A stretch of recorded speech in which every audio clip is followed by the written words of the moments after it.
हमें कब फल प्रदान करता है?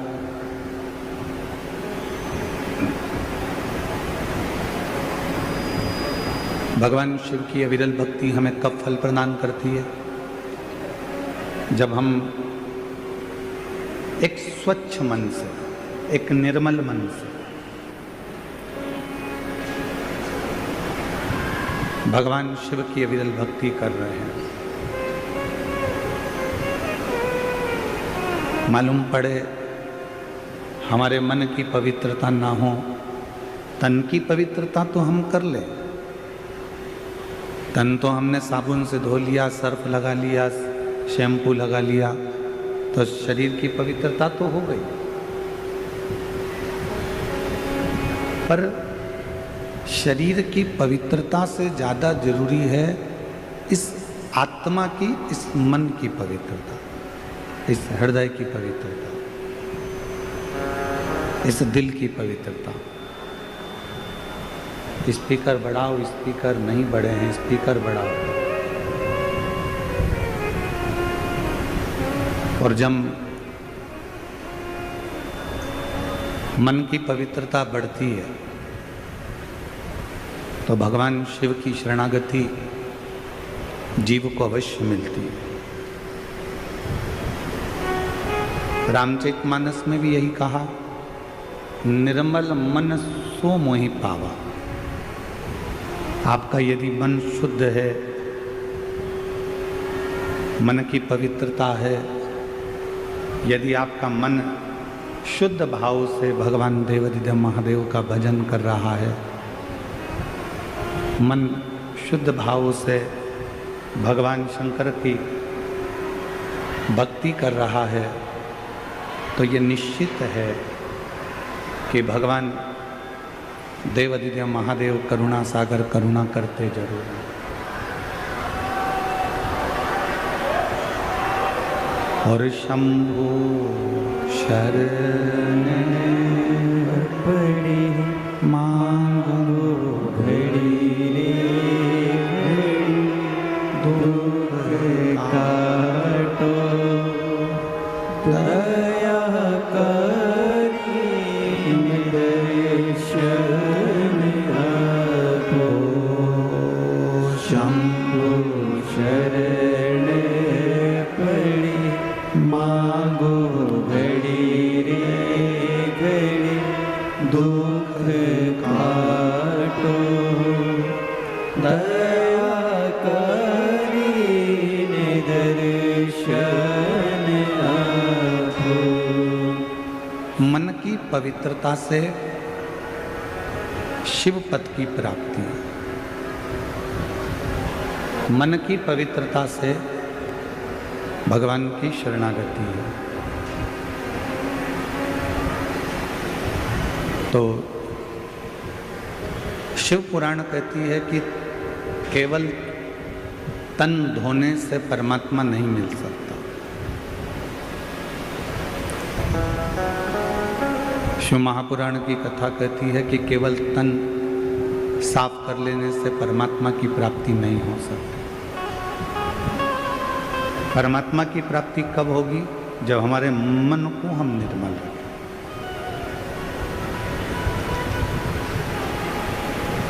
आपसे एक बात पूछें, उत्तर दीजिएगा जरा। जितनी मेरी शिरडी की जीजियाँ बैठी हैं, जितने मेरे शिरडी के जीजा बैठे हैं, उत्तर देना। घर में रोज झाड़ू लगाते हो कि नहीं लगाते? जम के तो बोलो, लगाते हो? घर में रोज बर्तन मांजते हो कि नहीं मांजते हो? बोलो बोलो, जम के बोलो, मांजते हो? जब घर में रोज झाड़ू लगा रहे हो, रोज बर्तन मांज रहे हो, अपने गिलास, अपने चाय के कप अपन स्वयं मांज लेते हैं, साफ कर लेते हैं।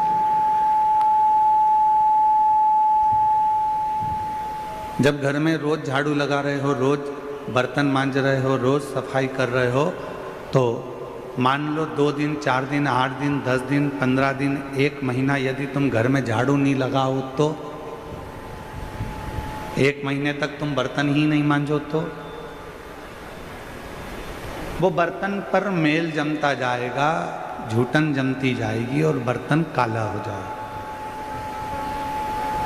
जिस कमरे की रोज झाड़ू नहीं निकलती, जिस घर की रोज बुआरी नहीं निकलती, झाड़ू नहीं झाड़ते, वो कमरा एक दिन अटाला घर हो जाता है, कबाड़े का कमरा हो जाता है।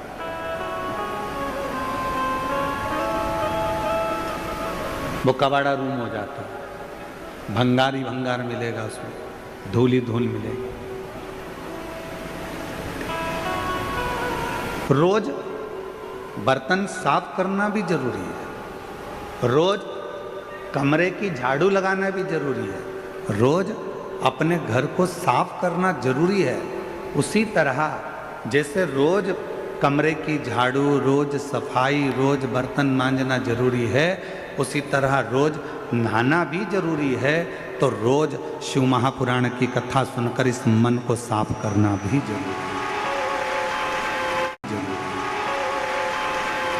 प्रतिदिन कथा सुना, प्रतिदिन भगवान की अविरल भक्ति मंत्र जाप को करते हैं, प्रतिदिन शिव नाम को जपते हैं, तो हमारा मन अपने आप साफ होते चले जाता है।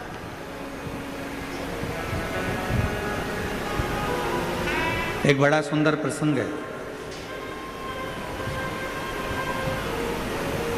ध्यान से सुनना। एक दिन पर्वत ने नदियों से पूछा कि नदियों एक बात बताओ, तुम हमें छोड़कर चली क्यों जाती हो? गंगा कहां से प्रकट हुई? हिमालय से, पर्वत से। यमुना जी कहां से प्रकट हुई? हिमालय से, पर्वत से। अलकनंदा पर्वत से, मंदाकिनी पर्वत से, गोदावरी पर्वत से, नर्मदा पर्वतों से। तो जितनी नदियां हैं ये सारी बड़े बड़े पहाड़ों से, पर्वतों से, हिमालय से प्रकट हुई। तो एक दिन पर्वत ने कहा, पहाड़ों ने कहा, हिमालय ने कहा, पर्वतों ने कहा कि नदी तुम हमें छोड़कर क्यों चली जाती हो? पर्वत छोड़ देती हो और भूमि पर बहती रहती है।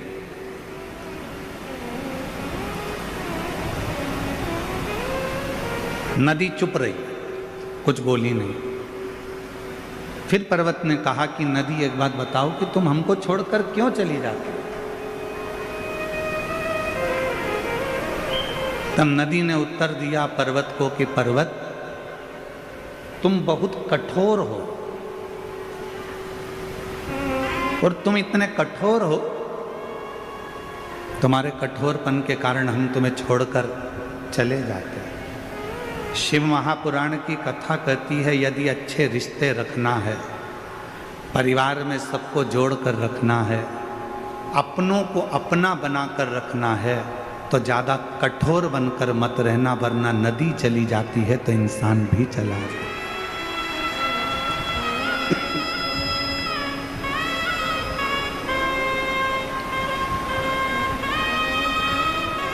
जितने कठोर रिश्ते हम, जितने कठोरपन हम रखेंगे, जितनी कठोरता हम रखेंगे, उतने हमसे रिश्ते दूर होते चले जाएंगे।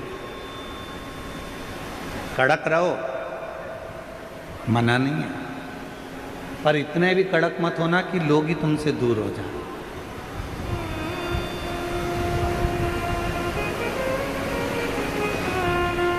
क्रोध करो, मना नहीं है, पर इतना भी क्रोध मत करना कि लोग तुमसे दूर हो जाएं।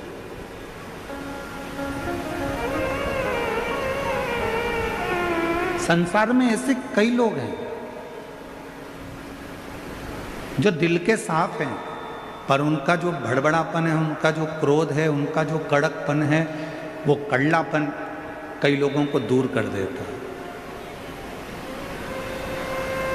जब पर्वत कठोर है तो नदी दूर चली जाती है, तो इंसान जब कठोर होता है, कड़ला होता है, अकड़ में आता है, तो लोग भी उससे दूर हट जाते हैं। लोग दूर।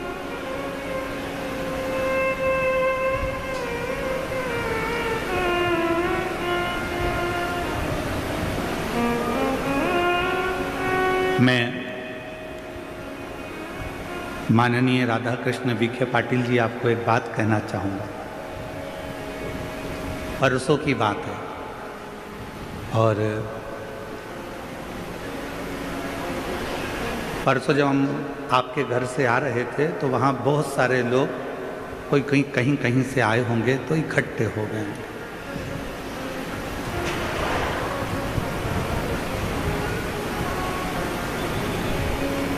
तो उसमें से हमने एक व्यक्ति से, और एक महिला थी उनके साथ, और एक बच्चा था। शायद बच्चा को कोई तकलीफ होगी, कोई बीमार होगा, और माँ की गोद में वो बच्चा था, और वो आदमी भी, उसका पति भी वहीं पर था। तो हमने पूछा कि यहाँ तो इतनी फोर्स लगी हुई है, आसपास किसी को आने नहीं देते, तो तुम लोग यहाँ कैसे खड़े हो गए? इतनी फोर्स लगी है, पुलिस लगी है, हम जब निकल कर जा रहे हैं तो तुम लोग इतने इकट्ठे कैसे हो गए? तो माननीय मैं विखे पाटिल जी को कहना चाहूँगा, उस महिला का और उसके पति का एक कहना था कि हमारे विखे साहब ऐसे हैं, हमको लगता ही नहीं है कि वो मंत्री हैं कि नेता हैं, वो तो हमारे घर जैसे लगते हैं। और उन्हीं ने हमको यहाँ खड़ा करवा दिया कि गुरुजी निकलेंगे तो तुमको आशीर्वाद देते हुए चले जाएंगे दर्शन। मैं आपकी ये सरलता को विखे साहब बहुत बहुत साधुवाद करता हूँ, प्रणाम करता हूँ। आपकी नम्रता,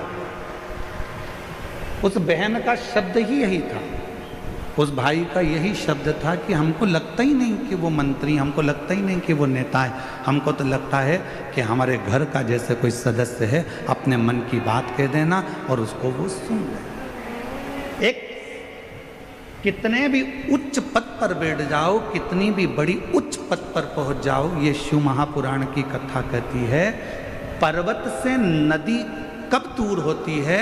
पर्वत जब कठोर हो जाता है तो नदी चली जाती है, व्यक्ति जब कठोर हो जाता है तो लोग दूर हट जाते हैं, पर व्यक्ति में जब नम्रता रहती है तो सारी दुनिया अपनी होती चली जाती है, सबका प्यार मिलता चला, सबका।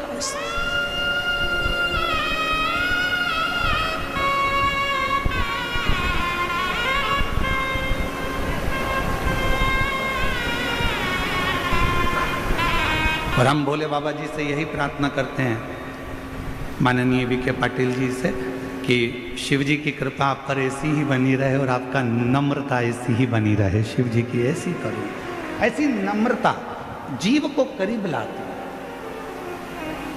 आपके भीतर की सरलता शिव को करीब लेकर आती। हमने ऑनलाइन कथा में एक बात कही थी जलगांव से कि शिव को पाने का सबसे सुंदर तरीका कौन सा है? तो जलगांव की कथा में कहा था, शंकर जी को पाने का सबसे सुंदर तरीका है अपनी वाणी का प्रयोग करो, शिव को पुकारो।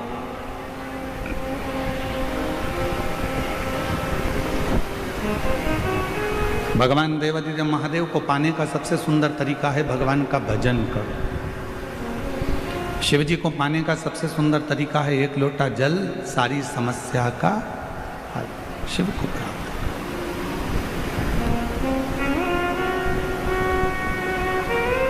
दो परीक्षा होती है, एक परीक्षा होती है लिखित, एक परीक्षा होती है मौखिक। बोलो जी जी हाँ, सही है कि गलत है? जम के तो बोलो। दो परीक्षा होती है, एक परीक्षा होती है लिखित परीक्षा,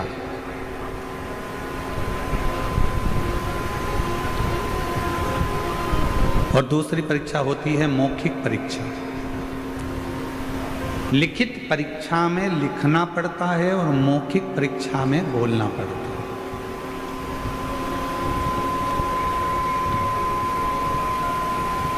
लिखित परीक्षा में नकल हो सकती है, लिखने वाली परीक्षा में आप थोड़ी बहुत नकल कर सकते हो। नकल हो सकती है, पर मौखिक परीक्षा में नकल नहीं होती, उसमें तो आपको सामने बैठकर बोलना पड़ता है। मौखिक है।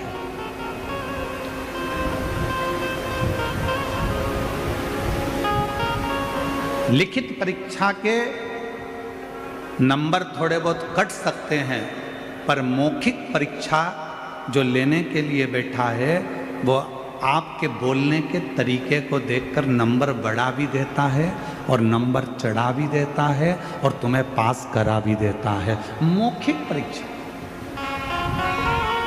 लिखित परीक्षा में नकल हो सकती है, लिखित परीक्षा में आपके नंबर कम हो सकते हैं, पर मौखिक परीक्षा में आपके नंबर बढ़ सकते हैं, टीचर आपके नंबर बढ़ा सकता है। वो मौखिक परीक्षा।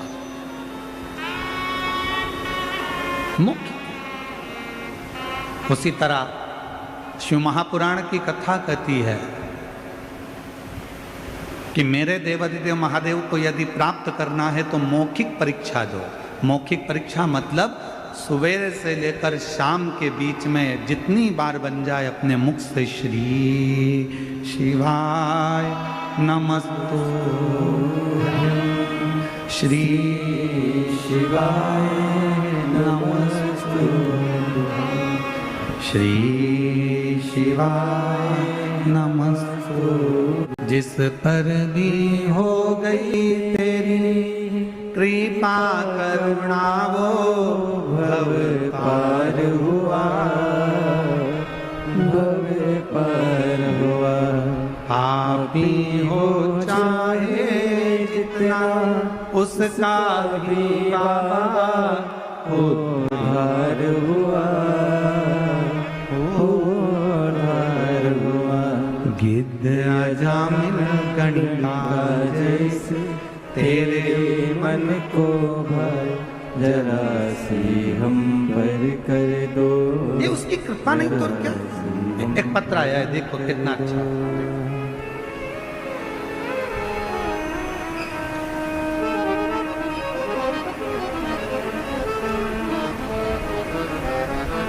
रूपाली,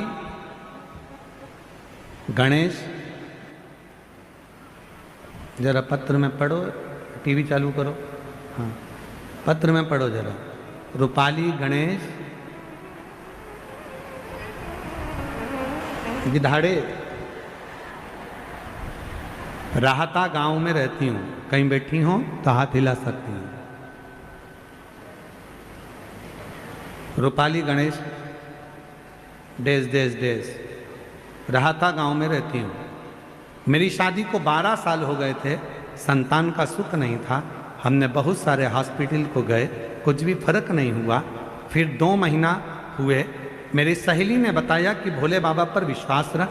मेरी सहेली ने बताया कि बाबा बोल रहे थे तू एक बार आंकड़े का जड़ का उपयोग कर।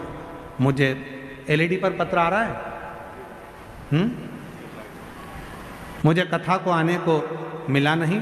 फिर मैं कथा टीवी पर देखती रही और मेरे बाबा से ऐसी प्रार्थना करी, बाबा की कृपा से 11/8/2025 को एक संतान प्राप्ति हुई। शिव की कृपा से 12 साल के बाद मुझे औलाद की प्राप्ति हुई।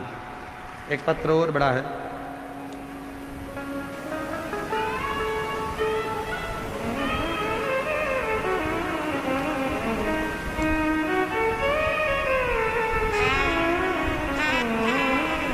ज्योति सुनील सावंत गंगापुर छत्रपति संभाजी नगर से हैं। कहीं बैठी हों तो हाथ हिला सकती हैं और बैठी हों तो एक बेलपत्र लेने के लिए आ सकती हैं। सबसे पहले मैं बीके पाटिल साहब को और उनके पूरे परिवार को बहुत बहुत धन्यवाद देती हूँ। उनकी वजह से हमें 5 दिन की दीपावली की यह पवित्र कथा श्रवण करने का सौभाग्य मिला। 1 लोटा जल और पशुपतिनाथ के व्रत का मैं क्या महत्व कहूँ, मुझसे कोई पूछे। 5 बार पशुपति व्रत करे हैं और 9 बार पंडाल में जाकर कथा सुनी है। मेरा बेटा सरकारी नौकरी की तैयारी कई वर्षों से कर रहा था, पर उसका 1-2 अंक से रह जाता था, कुछ क्लियर नहीं हो पाता था। उसने हिम्मत हार दी। तब मैंने उससे कहा, बाबा हमारी फाइल ध्यान से पढ़ रहे होंगे, मंजूर जरूर करेंगे, तो चिंता मत कर। आपके शब्द याद हों, हिम्मत मत हारो, विश्वास रखो। बेजापुर की कथा में आपने कहा था जितने भी बाबा का स्मरण कर सकते हो करो, विश्वास के साथ करो। अपनी पढ़ाई को 4 गुना बढ़ाओ, अपनी मेहनत को 4 गुना बढ़ाओ और रात दिन एक करो। यह आपने बेजापुर की कथा में कहा था। मैंने वही की वही अपने बेटे से कहा कि तू मेहनत को 4 गुना बढ़ा, हिम्मत कर, पढ़ाई कर, रात दिन एक कर। वो सियोर वाला बाबा कहता है जब पूरी पढ़ाई कर लो तब एक बेलपत्री पर शहद लगाकर शिव को चढ़ा कर जाओ। मेरे बेटे ने वही किया। आज मैं धन्यवाद बाबा को देने के लिए आई हूँ। मैंने तो बाबा से एक नौकरी की कामना करी थी, पर मेरे बाबा ने मेरे बेटे का एमपीएससी महाराष्ट्र में सिलेक्शन करवा दिया और 2 उच्च पदों पर एक साथ रिजल्ट आ गया। मैं बाबा को प्रणाम करने के लिए, शिव को नमन करने के लिए। एक पत्र और बड़ा सुंदर है।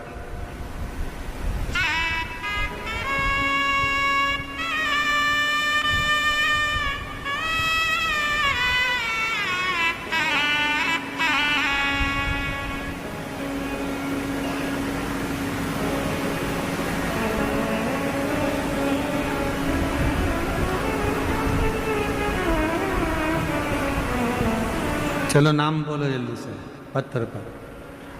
नूतन, पढ़ो पढ़ो पढ़ो। मिलंदी है, मिलिंदी, मिलिंदा, ठीक है। आगे गुंजाल, मुंजाल, नूतन, मिलिंद, मुंजाल, ठीक है। आज पत्र लिखते हुए मुझे बहुत खुशी हो रही है। मैं शिव जी को धन्यवाद दूं, बाबा को धन्यवाद दूं। गुरुदेव 11 साल तक औलाद नहीं हुई और बाबा की कृपा से आज 11 वर्ष के बाद मेरे घर में औलाद का सुख आया है। मैं बाबा को प्रणाम करने के लिए आई हूँ। कहीं बैठी हो, जिन जिन के पत्र पढ़े हैं वो बेलपत्र लेने के लिए आ सकते। शिव पर करा भरोसा।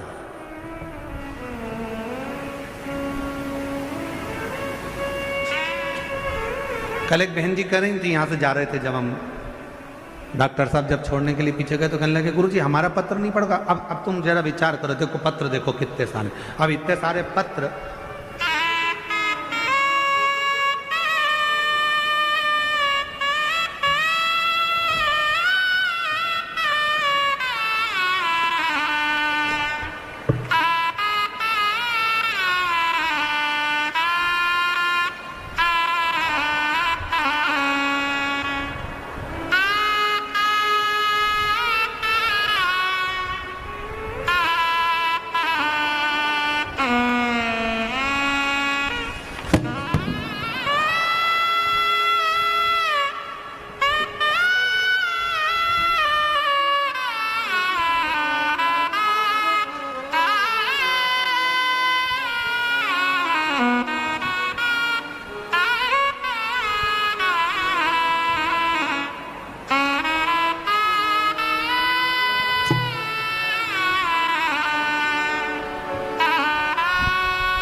जैसी भावना लाया वो वैसा ही फल पाया। आप जरा विचार करो, इतने सारे पत्र पढ़े तो 5 दिन की कथा तो पत्र ही नहीं हो जाए।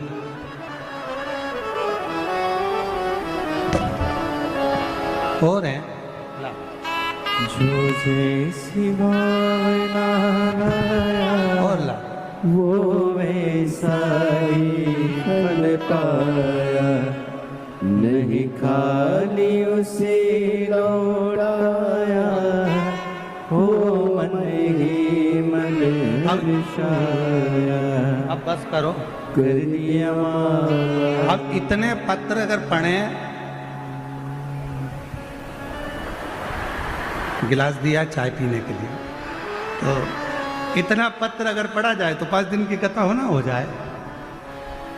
जो जैसी भावना लाया वो वैसा ही फल पाया, नहीं खाली उसे लौटाया, वो मन ही मन हर्षाया। और कर दिया माला माल काशी वाले ने, लुटा दिया भंडार काशी वाले ने। जो जैसी भावना लेकर, जिस भाव से हम भगवान को भज रहे हैं, जिस भाव से हम भगवान को, अब इतने पत्र, वो कल दीदी कर रही थी, गुरुजी हमारा पत्र नहीं पढ़ा। अब इसमें पहले छाटूं लीलाबाई का पत्र कौन सा, फिर पढ़ूं।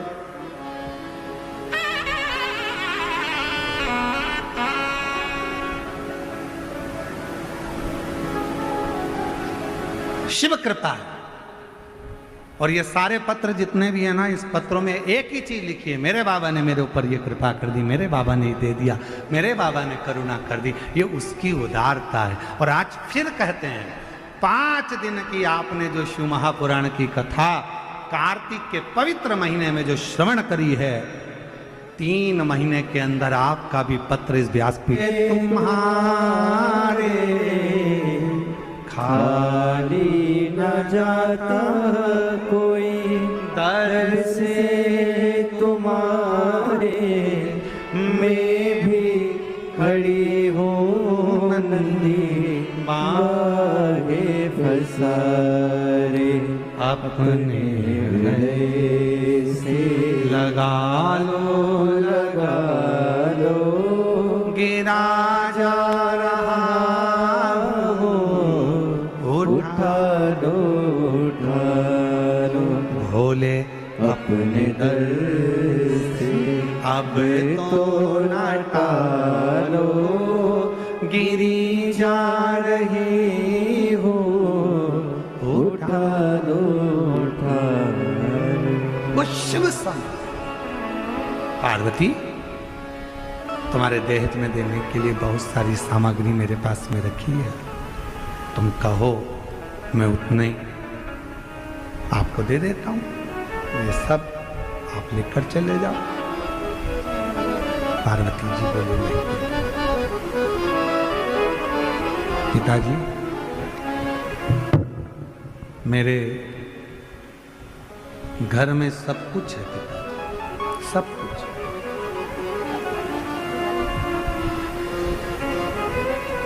मेरे घर में कोई कमी नहीं है पिताजी, सारा सुख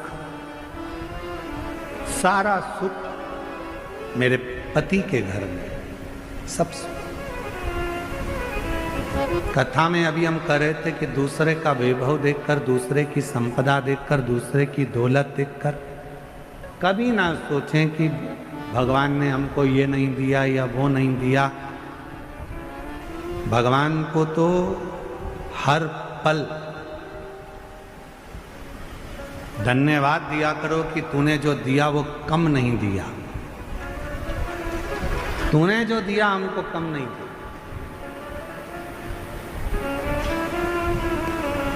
भारत देश में जन्म दिया,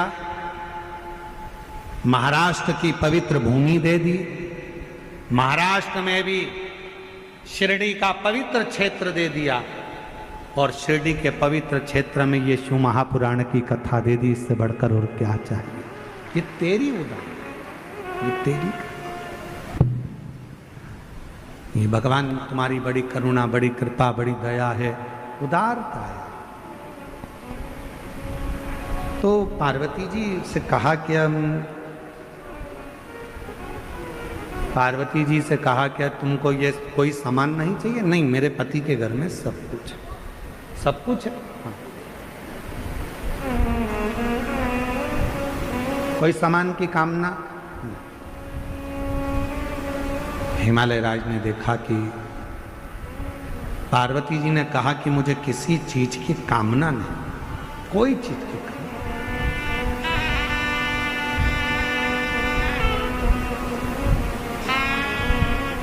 मुझे किसी चीज की कामना नहीं। बाबा ने जो मुझे दिया है बहुत अच्छा। हमने पहले भी कथा में कहा, जो जीवन परमात्मा ने दिया है और अच्छे से जिंदगी जी रहे हो, 2 रोटी प्रेम की खा रहे हो और अलमस्त अपनी जिंदगी जी रहे हो। तुम्हारे सोने दुनिया का सबसे ज्यादा किस्मत वाला व्यक्ति कौन है? शिव महापुराण की कथा कहती है दुनिया का सबसे ज्यादा किस्मत वाला व्यक्ति वो है जिसके सोने वाले कमरे में, विश्राम के कमरे में, जिस कक्ष में तुम सोते हो, दुनिया का सबसे किस्मत वाला व्यक्ति वो है जिसके सोने वाले कमरे में एक भी खाने की गोली नहीं हो, दवाई नहीं हो, तो समझ लेना कि दुनिया के सबसे किस्मत वाले व्यक्ति तुम हो।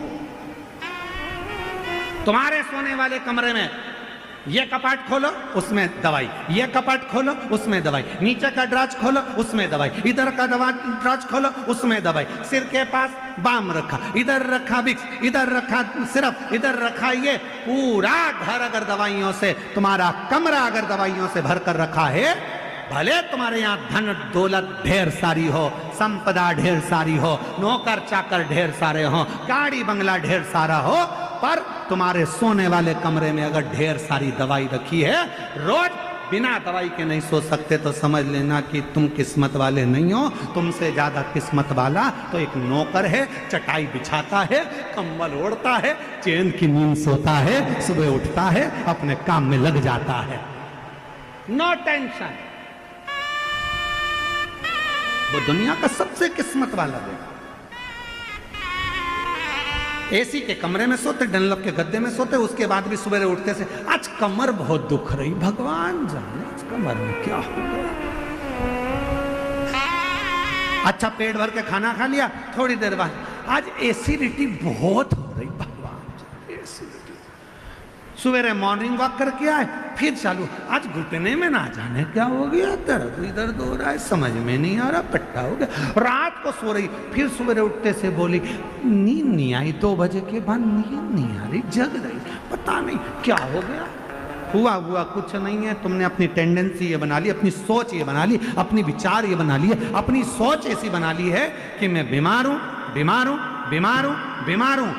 बड़े से बड़ा रोग भी हो जाए, बड़ी से बड़ी तकलीफ भी आ जाए, अगर तुम्हारे मुख से ये निकलना चाहिए बिल्कुल खुश हूं, मेरा भोले बाबा 1 लोटे जल से मुझे सही कर देगा, तो बड़े से बड़ा रोग सही हो सकता। पर विचार सोच आपने ऐसी बना के रखी, इतनी बीमारी हो गई, इतनी बीमारी हो गई, गुरुजी ऐसा। इसमें एक पत्र है, एक व्यक्ति को कैंसर हो गया और बड़ा भारी कैंसर हुआ, 4th स्टेज का हुआ, तो उसने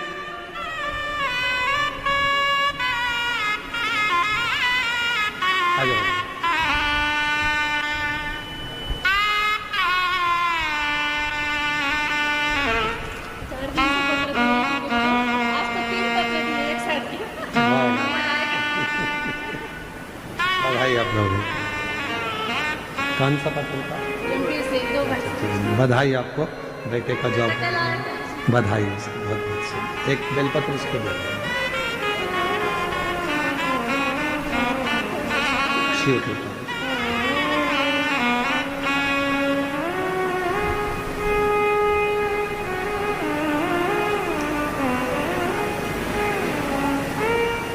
श्रीमती आशा भगवत फुगारे, तालुका राहुरी, जिला अहिल्यानगर की रहने वाली हूँ। मैं श्री डॉक्टर सुजय दादा, उनकी बहुत आभारी हूँ, इतने नज़दीक से कथा सुनने का मौका दिया। मैं दादा को बहुत बहुत धन्यवाद देती हूँ। गुरुदेव, कैंसर था, कहीं बैठी हो तो हाथ हिला सकती हूँ। कैंसर था मुझे, कैंसर का ऑपरेशन करवाया, पर उसके बाद फिर पलट कर आया। तब ऑपरेशन नहीं करवा सकती क्योंकि शरीर ऐसा नहीं था। तब मेरी सहेली ने आपकी कथा के बारे में बताया और कथा सुनने के लिए मैं टीवी पर कथा सुनना प्रारंभ करा, 1 लोटा जल चढ़ाना प्रारंभ करा। बाबा की ऐसी कृपा हुई गुरुदेव, दूसरी बार ऑपरेशन नहीं कराना पड़ा और मेरा कैंसर की रिपोर्ट नील आ गई। मैं बाबा को यहाँ प्रणाम करने के लिए, एक शिव की भक्ति किसको कहते हैं, शिव का विश्वास किसको कहते हैं, शिव पर भरोसा किसको कहते हैं, जब हम पूर्ण भरोसे के साथ शंकर का भजन करते हैं, पूर्ण भरोसे के साथ शिव का स्मरण करते हैं, तो उसका फल खाली नहीं जाता, उसका फल खाली।